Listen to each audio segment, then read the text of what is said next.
Hi friends, welcome back to TamilTechAcademy. இன்னைக்கு நம்ம பார்க்க போகிறது எஸ்கேப் சீக்வன்சஸ். இந்த பேர் கேட்கும் போது கொஞ்சம் பயங்கரமாக இருக்கும். ஒன்றும் இல்லை, ரொம்ப சிம்பிளானது. ஸோ நம்ம பேசிக்கிட்டு இருந்தோம் ஸ்ட்ரிங்கை யூஸ் பண்ணும்போது டபுள் கோட்ஸ் யூஸ் பண்ணுறோம் அப்படின்ட்டு. ஆனால் ஃபார் எக்ஸாம்பிள் இங்கே தேவைப்பட்டால் இன்னொரு டபுள் கோட்ஸ் வர வேண்டிய சூழ்நிலை ஏற்பட்டால் இங்கே நம்மளுடைய ஸ்ட்ரிங்கு இந்த எம்முக்கு முன்னாடியே முடிஞ்சிருது. ஏன்னா இந்த டபுள் கோட்ஸ் தான் வந்து மொத்த ஸ்ட்ரிங்கோடைய எண்டுன்னு பைத்தான் ரெக்கக்னைஸ் பண்ணுது. ஸோ அப்படி பார்க்கும்போது பின்னாடி இருக்கிற அந்த மூவிங்கிற வார்த்தை வந்து நம்மளுக்கு பிரிண்ட் ஆகாது. இதை நம்ம எப்படி சால்வ் பண்ணலாம் அப்படின்னு பார்க்கும்போது அதுக்கு ரெண்டு வழி இருக்குது. முதல்ல வந்து நம்ம ஃப்ரண்ட்டில் உள்ள அந்த டபுள் கோட்ஸை ரிமூவ் பண்ணி சிங்கிள் கோட்ஸாக மாற்றுறோம். அதே மாதிரி பேக்லேயும் சிங்கிள் கோட்ஸாக மாற்றுறோம். அப்படி பார்க்கும்போது வந்து உங்களுக்கு ஃபுல்லாகவே பிரிண்ட் ஆகும், எந்த ஒரு பிரச்சனையுமே இல்லை. ஸோ இப்போ இங்கே பார்த்தீங்கன்னா பைத்தான் மூவி அப்படிங்கிறது வந்து மிகவும் அழகாக வந்து பிரிண்ட் ஆகிடுச்சு. இங்கே பார்த்தீங்கன்னா Python movie with the double quotes, நம்மளுக்கு தேவையான டபுள் கோட்ஸும் சேர்த்து இந்த ஸ்ட்ரிங்கில் பிரிண்ட் ஆகிடுச்சு. ஆனால் நீங்கள் கேட்பீங்க, நீங்கள் தானே முன்னாடி சொன்னீங்க சிங்கிள் கோட்ஸ் யூஸ் பண்ணாதீங்க, டபுள் கோட்ஸ் யூஸ் பண்ணுங்கள் அப்படின்னு சொன்னது கரெக்டு. அதற்கும் ஒரு வழி இருக்குது. ஸோ நம்ம இதை வந்து பழையபடி டபுள் கோட்ஸாக மாற்றுறோம். ஸோ டபுள் கோட்ஸாக மாற்றினதுக்கப்புறமா இங்கே வந்து ஒரு பேக் ஸ்லாஷ் யூஸ் பண்ணுறோம். பேக் ஸ்லாஷ் வந்து பைத்தானில் ஒரு அசைன்டு கேரக்டர், ஒரு ஸ்பெஷல் கேரக்டர் அப்படின்னு சொல்லலாம். இது மூலமாக வந்து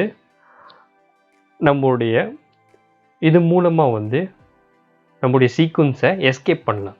சீக்வன்ஸை எஸ்கேப் பண்ணுறதுங்கிறது வந்து இந்த பேக் ஸ்லாஷ் அப்படிங்கிறது வந்து இந்த பேக் ஸ்லாஷ் மூலமாக வந்து நம்ம தொடர்ந்து எல்லாத்தையுமே சேர்த்து பிரிண்ட் பண்ணலாம். நம்ம இங்கே பார்த்த மாதிரியே திருப்பியும் அதே அவுட்புட் தான் நம்மளுக்கு கிடைக்கும். ஸோ இங்கே பார்த்தீங்கன்னா அதே மாதிரி அந்த டபுள் கோட்ஸோடு சேர்த்து நம்மளுக்கு பிரிண்ட் பண்ணி அவுட்புட் கிடைக்கிது.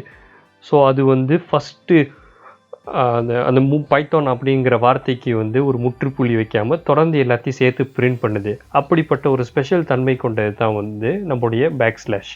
இதை வந்து நம்ம எஸ்கேப் சீக்வன்ஸ் அப்படின்னு சொல்லுவோம். ஸோ பேக் ஸ்லாஷ் அப்படிங்கிறது வந்து ஒரு எஸ்கேப் கேரக்டர். இந்த எஸ்கேப் கேரக்டரோட நம்ம இந்த டபுள் கோட்ஸ் இருக்கும்போது அது எஸ்கேப் சீக்வன்ஸ் ஆகும். இப்போ பைத்தானில் நிறைய எஸ்கேப் சீக்வன்சஸ் இருக்குது. ஸோ ஃபார் எக்ஸாம்பிள் இப்போ நம்ம ஒரு ஹேஷ்டேக் போடுறோம். ஹேஷ்டேக் அப்படின்னு போடுறது வந்து கமெண்ட்ஸ் எழுதுறதுக்கு. For example this code is about movie name அப்படிங்கிறத வந்து நம்ம எழுதி நம்ம ஞாபகப்படுத்திக்கிறதுக்கு. ஸோ ஃபார் எக்ஸாம்பிள் வேற ஒருத்தவங்க நம்மளுடைய கோடை படிக்கும்போது இந்த கோடு என்ன அப்படிங்கிறத பற்றி அவங்க புரிஞ்சுக்குவாங்க.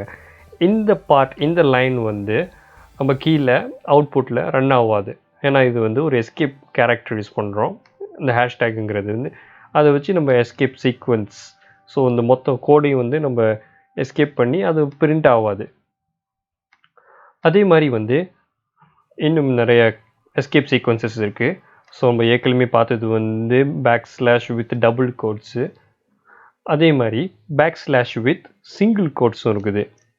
So back slash with single quotes அப்படின்னு சொல்லும்போது நம்ம இந்த இடத்துல ஒரு சிங்கிள் கோட்டை தான் நம்மளுக்கு வேணும், அது போதும் அப்படிங்கிறத வந்து இங்கே டிஸ்பிளே பண்ணுறதுக்கு அது போதும். ஸோ பைத்தான் மூவி அப்படிங்கிறது வந்து அந்த சிங்கிள் கோட்ஸில் மட்டுமே பிரிண்ட் ஆகிருக்குது. அதே மாதிரி நம்மளுக்கு இன்னொரு எஸ்கேப் சீக்வன்ஸ் இருக்குது. அதுதான் வந்து back slash with n. Back slash என்னு சொல்லும்போது வந்து நம்ம இந்த இடத்துல ஒரு நியூ லைன் பிரிண்ட் ஆகும். ஸோ இந்த மற்ற சிங்கிள் கோட்ஸ் எடுத்துருவோம், கொஞ்சம் கன்ஃபியூசிங்காக இருக்கும். ஸோ பேக் ஸ்லாஷ் என் வந்து அடுத்த லைனில் பிரிண்ட் பண்ணுறதுக்கு நம்மளுக்கு யூஸ்ஃபுல்லாக இருக்கும். ஸோ இப்போ இதை ரன் பண்ணுறோம். 2 டிஃப்ரெண்ட் லைன்ஸில் நம்மளுக்கு அவுட்புட் கிடைக்கிது. ஆனால் நம்ம எழுதும் போது வந்து சிங்கிள் லைனில் தான் எழுதியிருக்கோம்.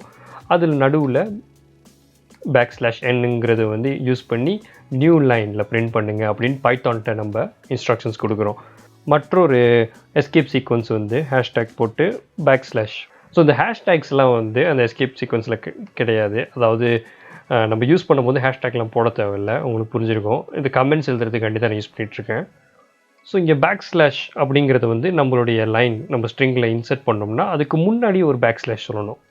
ஸோ இப்போ இந்த இடத்துல வந்து 2 பேக் ஸ்லாஷ் யூஸ் பண்ணியிருக்கோம். ஆனால் நம்மளுக்கு தேவை வந்து ஒரே ஒரு பேக் ஸ்லாஷ் தான் பிரிண்ட் ஆகும். அதுக்கு முன்னாடி இந்த எஸ்கேப் கேரக்டர் யூஸ் பண்ணி அந்த பேக் ஸ்லாஷை நம்ம இங்கே வர வைக்கிறோம். ஸோ இப்போ நம்ம ரன் பண்ணுறோம். ஸோ இங்கே பார்த்தீங்கன்னா அவுட்புட்டில் வந்து அந்த பேக் ஸ்லாஷும் யூஸ் ஆகிருக்கு, பிரிண்ட் வந்திருக்கு.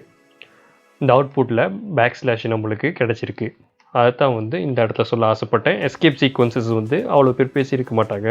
ஒரு மைல்டான டாபிக் தான், ஆனால் ஸ்டில் ஒரு இன்ட்ரெஸ்டிங்கான டாபிக். உங்களுக்கு பிடிச்சிருந்தா லைக், ஷேர், சப்ஸ்கிரைப் பண்ணுங்கள். தொடர்ந்து வீடியோஸ் பாருங்கள். நன்றி, வணக்கம்.